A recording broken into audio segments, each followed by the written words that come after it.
We've got tips and recipes for healthy living. So for fun and inspiration, come and join us in the raw food world. Welcome everybody, this is Matt Monarch with the Raw Food World Benefits Program Q&A time. Should we do it? Yes. All right. Ooh, we were just talking about Vilcabamba, weren't we? Yeah.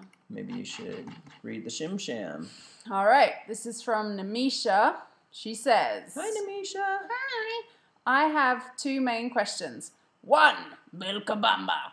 I want to visit Vilcabamba to see if it can become my permanent home. You described in one of your videos a strategy to extend the stay to 1 year. Something about crossing the border and coming back. I can't locate that video, so can you please explain the process again? Do you know of a reliable shipping company to send my belongings? When I'm in Vilcabamba, I would like to connect with you, so how do I find you? Okay, Namisha. Yeah, there's definitely a way to stay here for a good amount of time. You get 3 months automatically, right, babe? Yeah, and I don't know where you are, but for almost everybody, I think you just get that. You don't need any kind of visa or anything. Just turn up at Ecuador and you get 3 months. And then when you get here, you talk to our lawyer for inexpensive, and you get him to get you a 6-month visa, and you can it's always changing around here, so you just got to work it as you're out here, but it's real simple to get an extension and stuff like that. Yeah, it's hard to kind of give a definitive answer of how to do visas and stuff because it literally changes all the time. So be assured that you can probably get something for 3 months or 6 months or maybe even a year once you're here, but it sounds like you want to stay for a long time. You want to send your belongings by a reliable shipping company. So I would recommend just becoming a permanent resident. And the way to do that is to buy land worth of $26,000 or more, or just get a certificate of deposit, a CD with $26,000 in it. And then you can be a permanent resident and stay here forever. or there's other ways as well. There's other ways too. Like Yeah. you can marry an Ecuadorian or you can have a baby in Ecuador. There's lots of different things. But most people do the money route one way or another.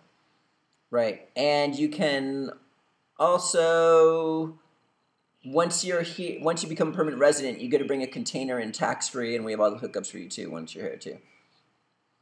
Let us know if you're going to come. Maybe you'd like to come for the Raw Food Gathering in 2 months from now, May the 1st to the 14th.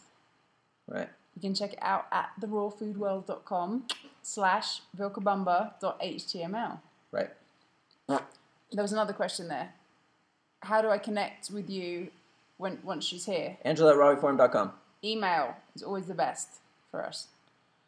All right, so her second question, juice feasting. In Angela's Juice Feasters Manual, page 4, she states, a juice contains no fiber pulp from the produce. On page 7, she states, aside from the above greens requirements, you can include nutrient-dense green powders, e.g. spirulina, chlorella, or barley grass powder. Don't the green powders have fiber? P.S. Thank you for answering my other questions about colonics. It was very helpful. A lot of the time what they do is they freeze-dry the juice. Of greens. Of greens, yes. And although chlorella and spirulina have fiber, it's like a pure, dense, nutritional force.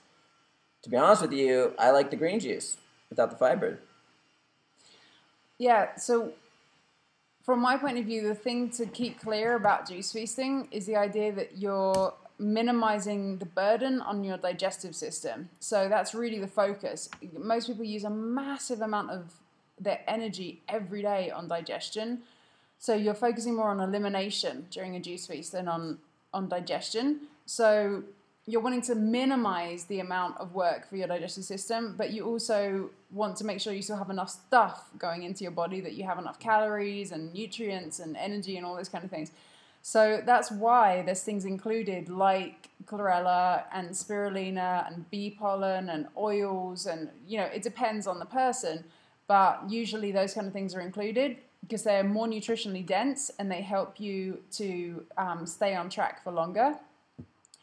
So I would encourage just thinking about it in those terms. We prefer to take all of the fiber out of our juices, pass them through a nut milk bag so they're just pure, clean juice, because in that way that particular thing going into your body is the most absorbable. It's the easiest for your body to absorb.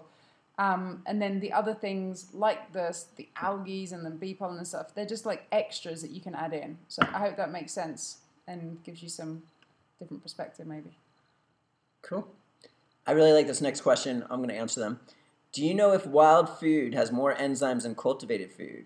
According to many people, wild food has more nutrition and life force, which I don't doubt, but does it have more enzymes? Yes, it has more enzymes. I personally like wild foods over, like when I go to the garden, I don't even touch the other stuff. I usually just go for the wild foods. As soon as you pick anything, the enzyme content drastically decreases minute by minute, especially like after 2 hours, more than half the enzymes are gone. So wild foods, generally, you're picking them and then you're eating them. So that's why they would have more enzymes and more life force. And they're wild. They're not cultivated.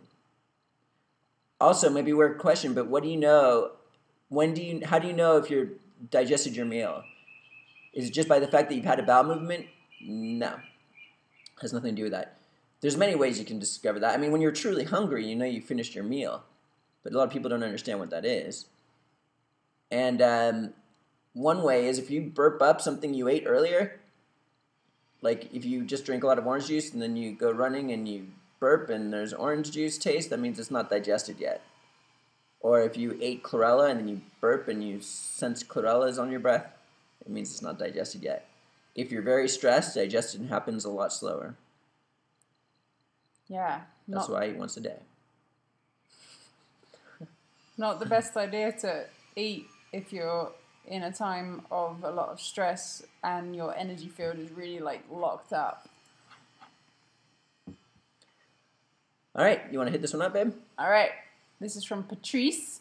Hi guys, thanks to you, I am all set up with my raw food regime. I have even enlisted a friend and we are going to attend the longevity conference. Woo!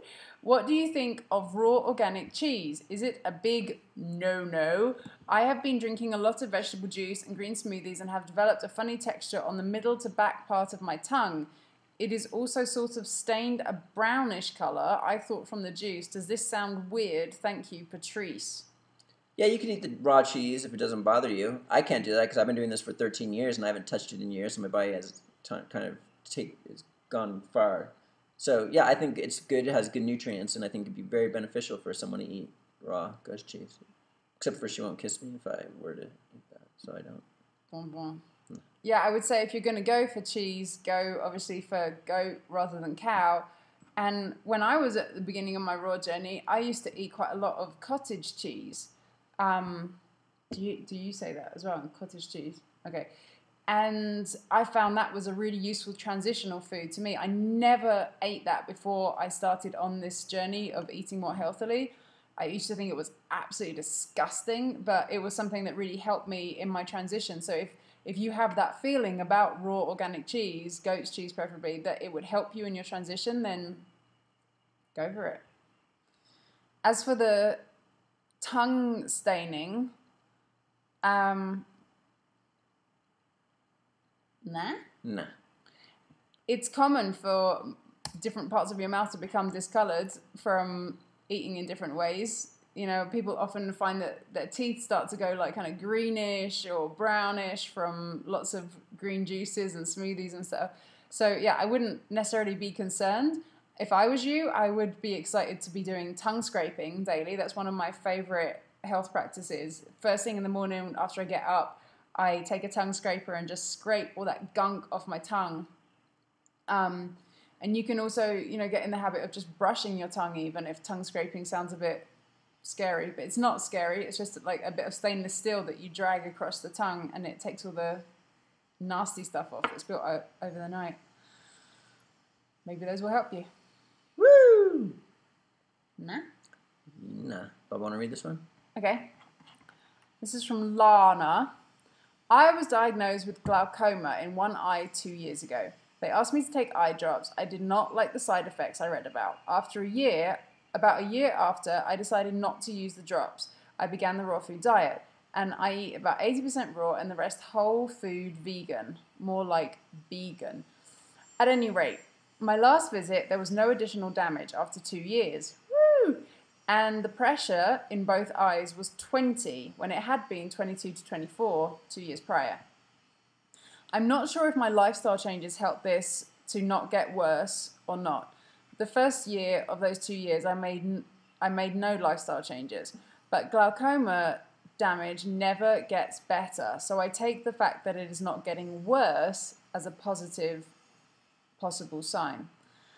I have been using enzymes, Aduclarity, now pine pollen and ormus greens, and just now added royal jelly. I'm not sure whether any of these things actually can help glaucoma or not, and I'm really so upset about not wanting to take drugs, but at the same time not wanting to lose my vision.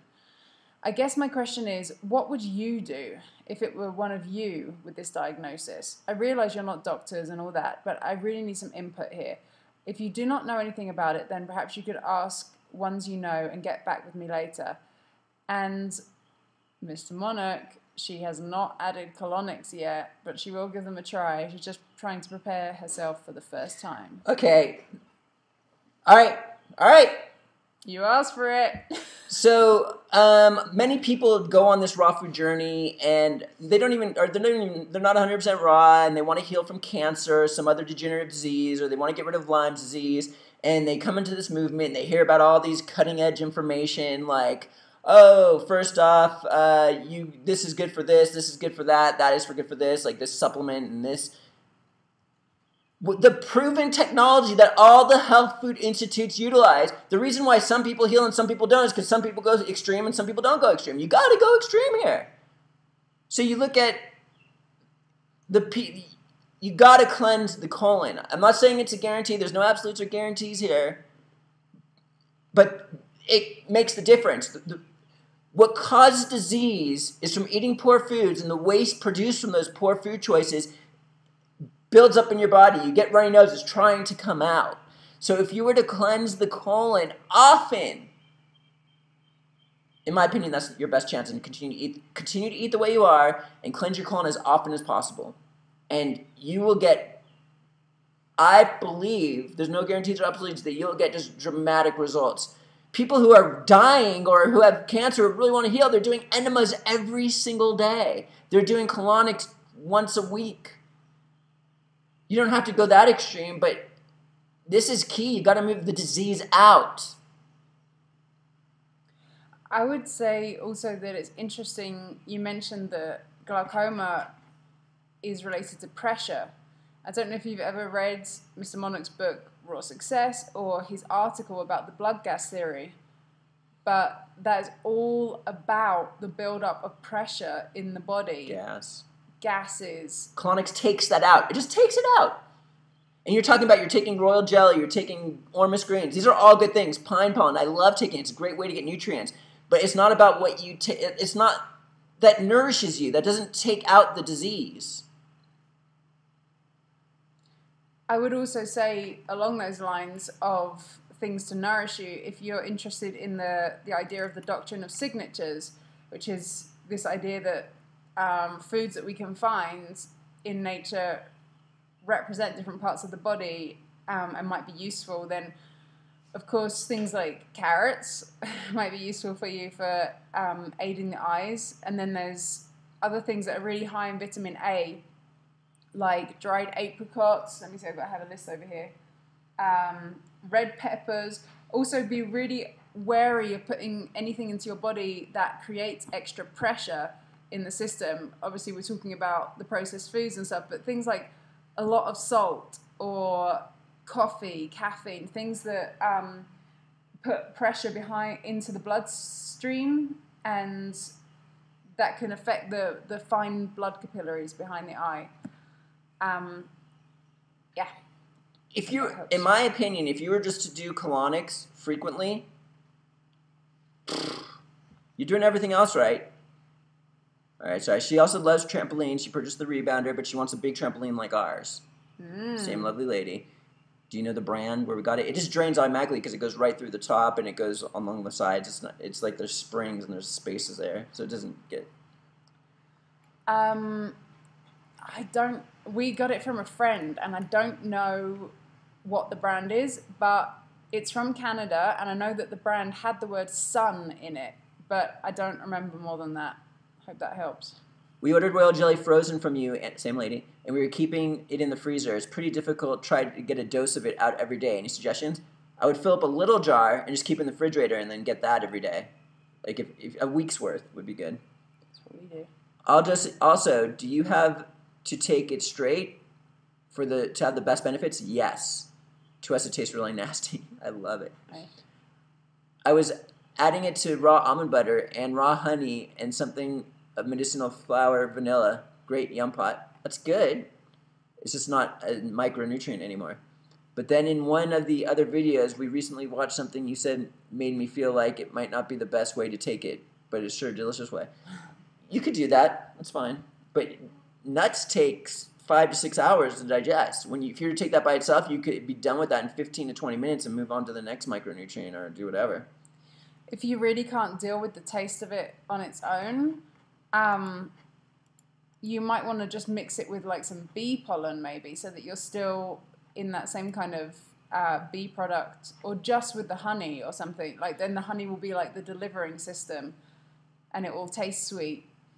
But you won't. Yeah, like Mr. Monnet was just saying with the nuts. If you put nuts in there, you're slowing down the whole process of absorption, and you're probably missing out on nutrients via that as well.